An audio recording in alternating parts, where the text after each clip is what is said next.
Hello, and welcome to Fujoshi Trash Talk, a podcast for trash to talk about Fujoshi stuff. My name is Stacy. I have the usual people with me here today, Tara. Hello. And Jen. Hello. And we are a part of the Annie Bros Creative Network, taking on the task of doing the Fujoshi stuff for them because none of the bros want to. Because they don't want to delve into the trash. Yeah. I'm sure they watch their own trash stuff, though. Oh, they do. Yeah. So, today we're gonna go back to the past and talk about Fake. It was a manga series published from 1994 to 2000, written by Sanami Mato. And it was a single episode OAV released in the year 1997. The overall story is about two New York City cops, D and Ryo, who become partners in multiple senses of the word. Wink. The manga spans multiple crime cases and also the gradual advance in their relationship, while the anime covers just one particular case that occurred in the second volume of the manga, where the two were attempting to have a relaxing vacation together, but ended up working on a case that put one of them in grave danger. Woo! How is that woo? It's not spooky. There was a ghost girl? What do you mean it wasn't spooky? Right. Anyway, so we'll start out with talking about the anime, since it's the shorter piece of the two. I know we all watched it probably a long time ago. Well, did you watch it, Jen, back in the day, or...? I did watch it back in the day, and I actually forgot that it was a thing. So when we were told to go read Fake, I read Fake, and I forgot to watch the anime. Oh, well. So I can't actually remember anything that happens in it, because it was like 10 to 15 years ago that I read and watched everything originally. Yeah, I think I'm in that same boat, and Tara probably as well, as that we probably watched this in the early 2000s. So it had been a while, so we wanted to go back and revisit this classic series. More like the anime is just like a taste of the series, more like. Tasteful side boob. Yeah, very tasteful. There was no side boob, but there were fabulous sweaters, which I'll talk about later. Tasteful sweaters. It doesn't have the same ring to it. So what did you like about the OVA? Was it a good reflection of the manga? Very good. It was seriously just a animated version of Chapter 2. Or the first portion of Volume 2, which, it's the OAVs, it's like you just get a little taste of the series. They don't necessarily explain who all the characters are because they're kind of assuming that you've read the manga and you know who they are.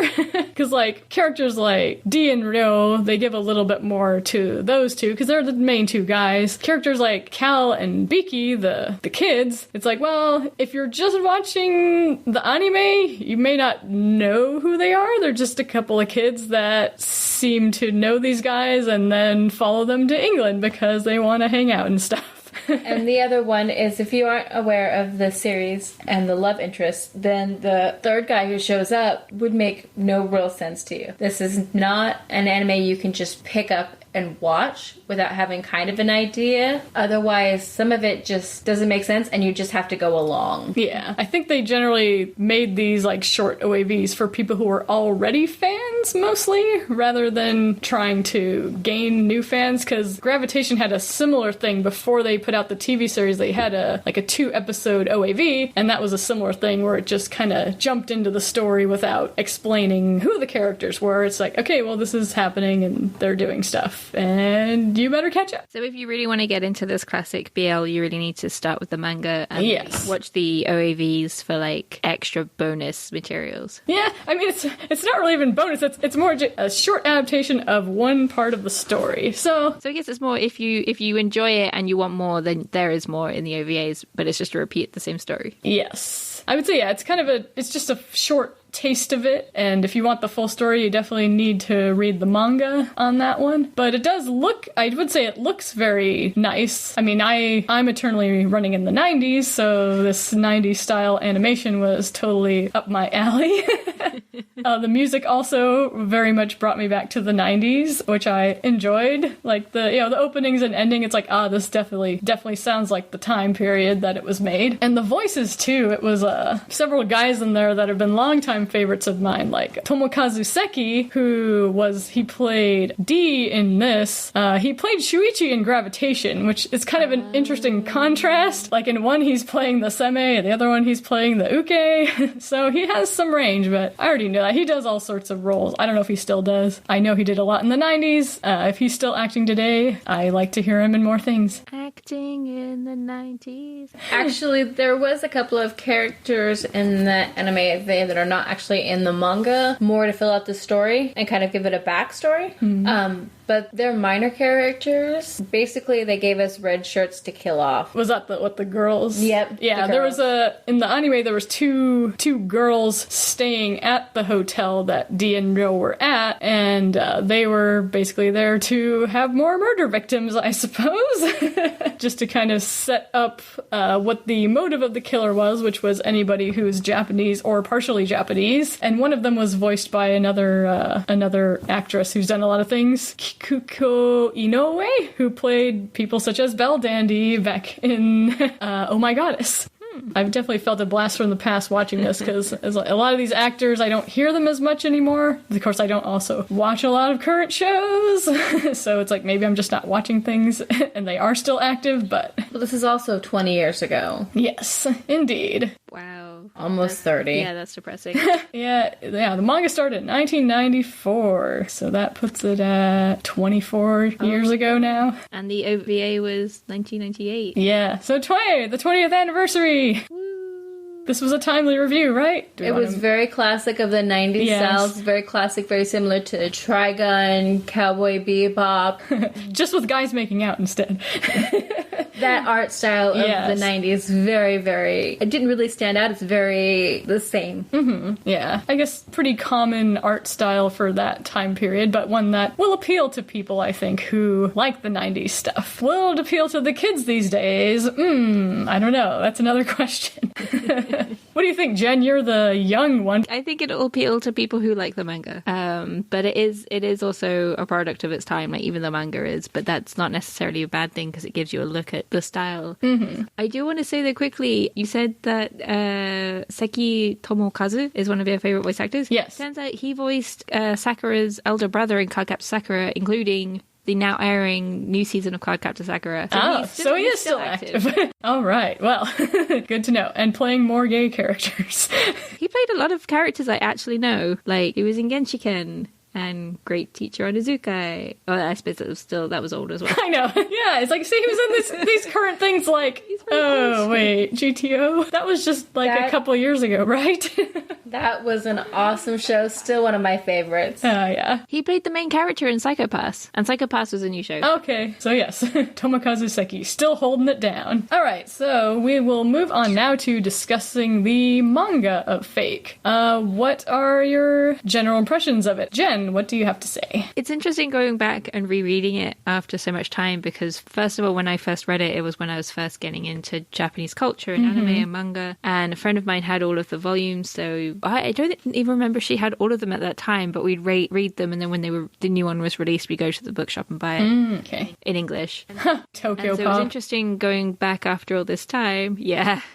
Did you know they're making a comeback? I've heard for a couple years that they're coming back. They've officially announced it now, but who knows? Yeah, it's been rumors for a while, so I wasn't holding my breath. But so it was interesting going back and rereading it, because first of all, I've learnt Japanese in that time, and it's actually a really good translation. But there are also times where you're like, oh, I know what they said in Japanese, because it's just like a standard sentence. Yeah, you were reading the English version of it? I was reading the English version, the Tokyo Pop version, and it was a pretty good translation. It was interesting, they didn't translate any of the special effects. I don't know if either of you noticed that. Yeah, that's... Tokyo Pop tends to do that. Or not, as the case may be. Yeah, they tend to not do that. That's when I mentioned in the our introduction episode my project of critiquing their handling of gravitation. That is one of the things I mentioned. It's like they leave out all the sound effects and background stuff. Yeah, they just can't be bothered. Yeah, it's like, I mean, I'm not really sure. I think most manga translators do translate them, at least these days. Yeah, now. Yeah, I don't remember for sure back then if it was common or not, but I know other ones will at least, like, even if they don't alter the art, like some of them do, like to, make a new effect in English, some will at least put a note at the bottom like, this says BAM or whatever.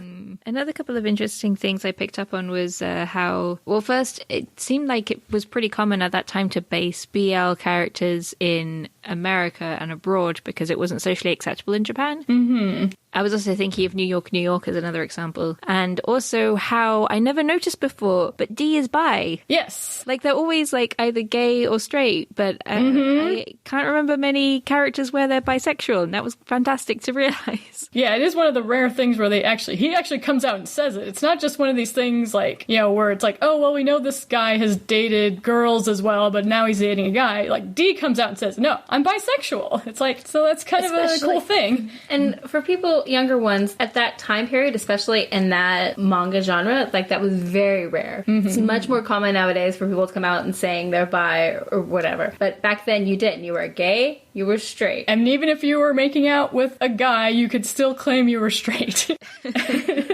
God damn it, Japan. Yeah, it's not like I'm gay or anything. I just like making out with this guy. Have you seen that comic that someone drew? It was like, no homo, but I love you. And then they keep saying no homo, but then they get married and they go no homo. And then they end up die happily together when they're old and still saying no homo. I don't think I have, but it sounds like... It's funny. Yeah. No homo, bro.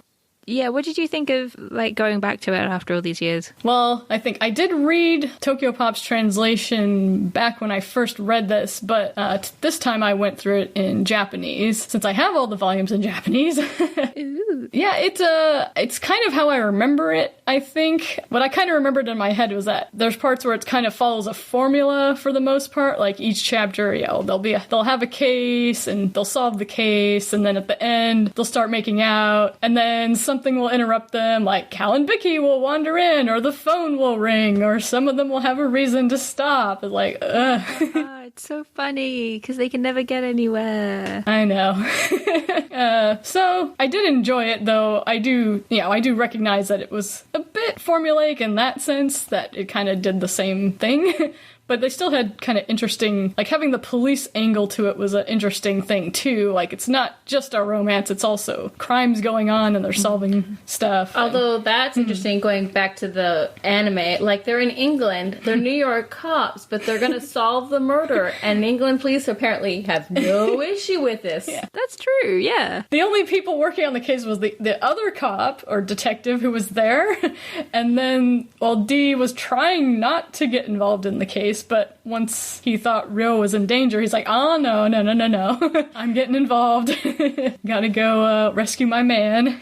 And they even mentioned in there, like, 4 hotel guests get murdered. Yeah. But because the hotel manager is very agreeable, he obviously is not the killer. Yeah. Jen, is that accurate to England? Like, if you're just a, old hotel owner and people keep going missing around you, will the cops really not come investigate you? Have you ever seen Midsummer Murders or heard of it? Oh, that is common? Yeah, that's pretty common. So you're saying we can go commit murders in England then? Okay. I never said that. Not on record.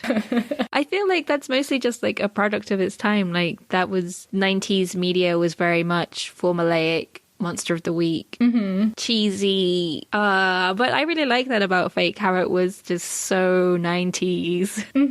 Yeah. Very Murder, She Wrote. Yeah. As a product of the 90s, I also appreciate the 90s-ness going on.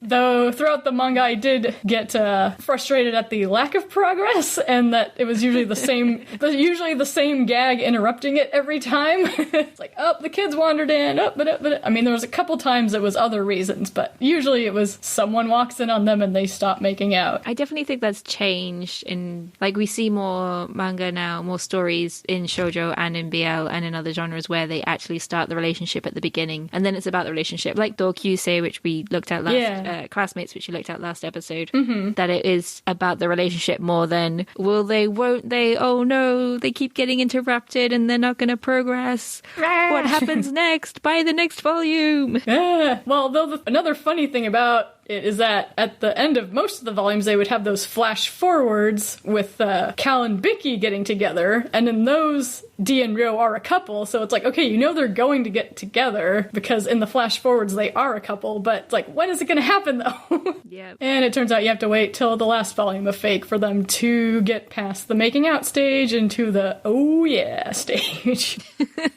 The oh yeah. Oh yeah. That's what we're calling it now. You sound like the Kool-Aid Man. Hey, it's the 90s now. And for those people who don't know the Kool-Aid Man, look Yeah. at YouTube. Oh no, they got interrupted again. Yeah, the Kool-Aid Man burst in through the wall. Oh yeah. Because they are in America. As soon as two guys are about to do it, the Kool-Aid Man will jump through automatically because it's America. Yes, it happens all the time. Oh, I see. You haven't noticed that yet, being here the last couple of years? Well, maybe someday. I'm obviously doing it wrong. Yeah. About the setting of having it in America, did you, as a recently made American yourself, I'm not American, I'm still British, I'm just a resident. so what does everyone think about the portrayal of America in this Japanese BL world? Did it seem accurate to what the country is actually like, or was it very much a Japanese version of America? It was a Japanese version of a 90s America. Because in that version, two kids can hop on a plane and fly to England for $100. Well, he got the $100, but he had other money, his lunch money as well, to get the plane ticket. It's very pre 9/11. Very much more of a travel is easier. And cheaper. And it's really obvious. Yeah. But there's also a lot of violence portrayed. There's a lot of gun shooting. There's a lot of gunfights in the middle of the street. There's a lot of explosions. That seemed really accurate to me in terms of America in the 90s. At least that's what all the media told me. Yeah. Comparing to like other things that are set in America or the West, I think it did a slightly better job than some other things where it's a little less, clear that, oh, this is obviously made by a Japanese person. Overall, it was a pretty decent portrayal of that, I guess, that side of America, the crime-riddled slums and all that. But they still had the noses. Well, I was actually about to say that not only the look of the characters, but the fact that, I know you read the Japanese version, Stacey, but Tara, I'm guessing, read the English translation. And they say, oh, what's your name? Oh, it's Randy. And they're like, you look slightly Japanese. What's your Japanese name? And no one would actually say that. And so he gets called Yor throughout the whole story, even though that's really unrealistic. I know, yeah, I did. It is it's one of those things where the style of manga and anime, like, people don't really look Japanese ever unless they intentionally make it that way, but it's like, they sure did find this blonde guy looking very Japanese a lot. Yeah. And the funny thing is, his partner, who was supposedly all-American, actually looks more Japanese. of an Asian influence, yeah. Yeah. Yeah, I thought so too. But I guess for the look they were going for, they wanted, Ryo to be the more pale and skinny and delicate-looking one, so... The innocent one being corrupted by this terrible American. Well, that goes back to the anime. So, if you looked at it, they said, oh, you have dark eyes. You must be of Japanese descent. Yeah, it's like, you have brown eyes. Yeah, it's like, okay, I have dark eyes and hair, but I'm like 100% white, so I don't think that's something that would normally, I guess for that part of portraying America, that's definitely not accurate. You don't just walk up to someone with dark eyes and say, oh, are you Japanese? You look Japanese. The wardrobe is very 90s. Oh, yeah, the wardrobe. I did enjoy all of Ryo's fabulous sweaters, I must say. He always had these very luxurious looking outfits that it's like, you just want to snuggle up to him. Although, really, for American fashion, it's mostly an 80s fashion. Even though it's quote-unquote set in the 90s, you've got like the 80s shoulders, because you had the padded shoulders. That was really an 80s look when you had the shoulder pads. Yeah, I would you say... went around, but trust me. Trust us, Jen. I feel like Japan was kind of a decade behind the rest of the world, so it was very 90s for Japan. Yes. So I feel like that may have been a strong influence in her choice of, fashion for the characters. Yes, the fashions definitely felt slightly older, but that is kind of expected from Japanese, since the wardrobe tends to fall behind the times. Also, in the anime adaptation, they made some interesting color choices. Like, there's a lot of, like, soft pink shirts and lavender pajamas and stuff. Which was totally 80s. Yeah. So it kind of contributed to that feeling of, this is even older than it looks. Because, before I went back and looked at the date, I felt in my mind like Fake, like the manga might have started in the 80s, but it actually did start in the mid-90s. So I was slightly surprised going back and relearning that fact, just because the look was a little bit older. But then again, do they actually specify what year it's supposed to be set in terms of story? No, I don't think, So I guess it could be. But they seem to have, I think they had like kind of 90s style cell phones though in some of the scenes, so they probably intended it to be the quote unquote modern day of the freewheeling 90s. Okay, so on the smutometer, this is really probably a 2. You didn't get to the end of the manga, Tara.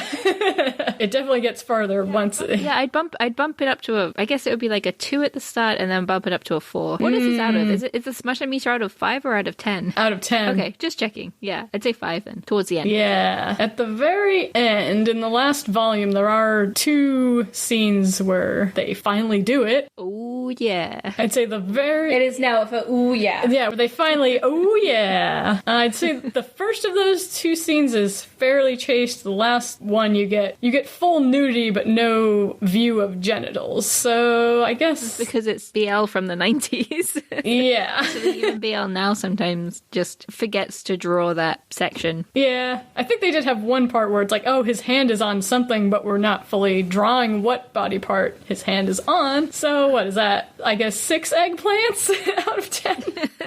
No, that's still a 5. Oh. Well, see, we'll have to work out the details of our scale. Well, I guess the more we talk about this stuff, the more we can flesh it out. But I'm bummed. Flesh. We talked a bit about, mostly about the main characters, but, did you feel that any of the side characters kind of stood out as being interesting? I love JJ. Oh. He's such a great side character. Yeah, he's a funny one. I have to say, I think JJ's my favorite side character. But if we're going into the realm, even in the 90s, if you helped a drug lord's child, you don't just assume you're going to keep them and then just have them move in. But it's a puppy. I found it on the streets. Yeah, they just kind of acquired some orphans and such. Orphans and kids in bad situations, so they could have people to interrupt the, oh yeah! Yeah, that was a little bit unrealistic. Yeah. But I agree with Jen. JJ is my absolute favorite character. JJ and D are so much alike. That was probably one of my best scenes in both the manga and the anime. Were there, the vacation one? Yeah, for it's the like, vacation. please give me vacation time, come on. But it's like, first show a scene of D doing this to the section chief, and D, making the threats, I'm gonna quit if you don't let me go on this vacation. He's like, fine, then quit, I don't care. And then, of course, once JJ found out that D and Ro went to England together, he does the exact same thing. It's like, please let me go on this vacation. I'll quit if you don't let me go. I was like, yeah, fine, quit. Yeah, JJ was a fun character. They kind of first had him as a romantic rival, but he didn't really pan out to really be a true rival. A couple other characters they introduced, like Berkeley Rose. He had his eyes set on Ryo at the beginning, but I think you kind of, with all the romantic rivalries that came up in this series, you kind of knew that it's just obstacles for D and Ryo. They're still going to be the ones who actually get together here. But that's still a classic writing trope from that time period. In a lot of shoujos in that time period, you had these random romantic rivals. Like, I love you, but this hot guy is coming, and so obviously I'm gonna go look at the hot guy. Oh, yeah. But the annoying thing about shoujo at that time was that the girls didn't actually end up with the guys that you thought they were, or you were rooting for. Like, sometimes they ended up with the complete asshole character, and you're like, why? Stacey. God damn it, Nana, this is why I hate you. Not to name names. Yeah, not to name names. Who likes assholes anyway, right? Well, we are Fujoshi, and we do like BL, so I guess we like people who like assholes. Touché, Jen. Touché. Yeah. Okay, so backstory for that is that Backstory in most series, not only BL but a lot of series, we all tend to have a type. I tend to like the quiet, nerdy ones. Stacey tends to like the assholes, and Jen just likes What does Jen like? I like the cute ones. She just wants cute boys. I want cute boys. Oh, Makoto and Free is so fucking adorable. And I really like the broody, manipulative ones. Ooh. Vice president of Oran High School. I Yes. thought you liked Mori and Oran. Are you like both of them? Well, they're both silent types. Yeah, but Kyoya is more like manipulative than Mori. I like them both. I'll take a sandwich. Oh my. You can have tamaki. Okay. You can have honey. Jen doesn't want that little Shota boy. I should probably throw out, I like the cute ones, but not Shota. No. Shota is dame. No. Dame. Dame. Soko wa dame. You can have the twins. Yes, that is acceptable. But anyway, we've gotten off track. Distraction. Yeah, we were talking about the side characters. I think, well, in the manga they had the side story with Cal and Vicky in the future, you know, their relationship. It's like, my opinion is like, I'm here to read a BL, I'm not as interested in this heterosexual relationship. It was kind of cute, but they were, I don't know, I guess there to show that Ro is a good character and he's a nice guy. Yeah. And they were kind of funny at times, but mostly there just to kind of get in the way or to cause things to happen. Yeah, or to be kidnapped and need rescuing. Yeah. It's like, but they're all right, I suppose. But they're not why we're reading this. Yeah, exactly. So would we recommend this to people? Or what kind of people would we recommend this to? Yeah, so what type of people would enjoy Fake? Do you like the style of Trigun and Cowboy 90s. Bebop, 90s styling? 90s style. You would enjoy this. If you like the episodic, like Murder, She Wrote, or 80s comedy shows where there's a problem and it's solved in 30 minutes, you might enjoy this series. If you're not into formulaic and you're really into more of a relationship building, this is really not the series for you. But I would say that if you're a Fujoshi and you've never read Fake, it's kind of like one of the classics. Yes. And it's worth trying just to say that you've at least tried it. Yeah, I think for Fujoshi, yeah, I would recommend it. Basically, you know, to know your classics, I mean, it is a fun series. It may not always be satisfying on their relationship progress, but as you go through the series, they do have moments here and there that are not always interrupted by kids wandering in. But yeah, I do find it overall an enjoyable series, and you know, them being cops and solving cases adds another layer to than just being a romance about two guys, which is kind of secondary, I suppose. But yes, you must have some level of tolerance of men making out if you want to watch or read it. Well, again, I think if people are listening to this, they have some kind of tolerance of men making out. Yeah, or they just want to hear what these weird Fujoshi creatures talk about. Yeah, I'm trying to think, like, if say someone's a fan of Detective Conan, which in one sense is a similar series, but in other senses is not similar at all, do you think they would enjoy this? Maybe. Maybe. It all depends on their tolerance of the making out. Conan is really more of a mystery series. This isn't really a mystery series. yeah. Like, you already know who done it because they've shot at you. Yeah. Because it's America and everyone has guns. Yeah. And the first thing you do when somebody approaches you is pull out a gun and shoot someone. Yeah, I guess It's very Miami Vice. Yeah, I guess more than mystery, I guess just more that there's a case and it's solved or whatever. Like CSI or something like that. Yeah. Would you recommend this to a fan of CSI? Sure, yeah. It's very campy. So, on a scale of 1 to 5 on if you would recommend it, I would probably do a 2 for anyone who's really into Fujoshi. Only a 2? 2, 2.5, and a 1 for anyone who's not. Stacy, what would be your scale? I mean, I'd say for Fujoshi, I'd definitely put it up higher. I mean, since Fujoshi should know their history, I say 4. You should read the manga and know your history. Know what came before. For the anime, I mean, it's a shorter thing, so that one might be easier for people to digest. I guess try that first. If you enjoy the style and the characters and all that and you want to know more, then, you know, go on and read the manga after that. Jen, what do you say? Yeah, I agree. I'd give it a 4 for Fujoshi fans, and probably again a 2 for non-Fujoshi fans. But for those who like, mystery and who like campy 80s, 90s cop drama. Yeah, I didn't say my choice for non-Fujoshi, but I would say 2 as well for that. Yeah, Tara's just harsh. Jeez. Yeah, Tara's the harshest judge of all.